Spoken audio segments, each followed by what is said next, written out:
Holy shit. Gwen right here has like some new Miles abilities, like no troll, like what is happening? Besides that, the chameleon actually has mimic people's powers now, not just their face like a clone, but it also mimics their powers. This is Spider-Gwen Ghost Spider issue 3.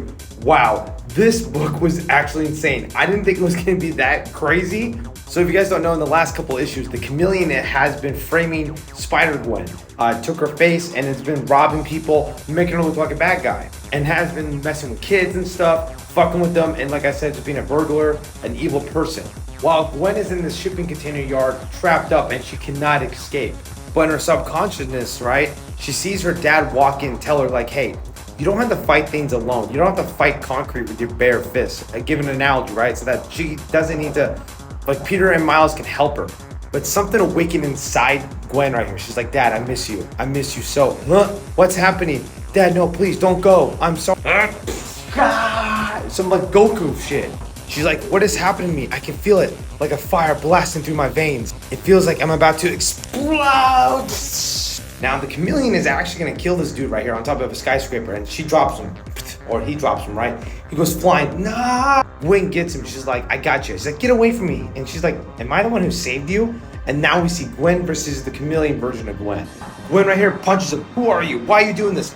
The chameleon wraps his leg around Spider-Gwen and throws her on this taxi cab. She goes, what the hell happened? The chameleon says, you don't exist. Then he says, does that mean no one will miss you?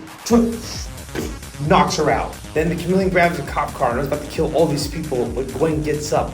The final moment, he goes, webs everything.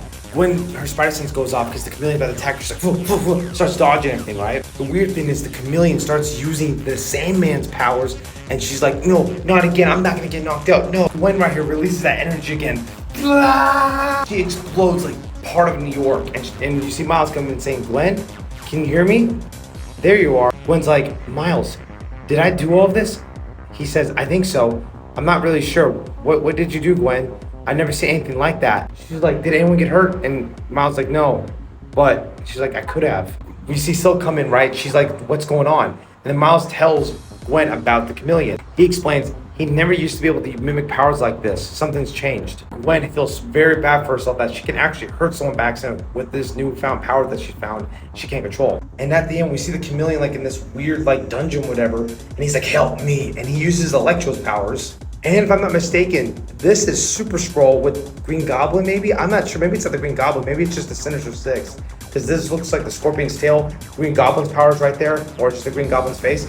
And I'm like, what is happening with the chameleon? Why is he able to mimic powers? I'm interested in what they're going to do with this.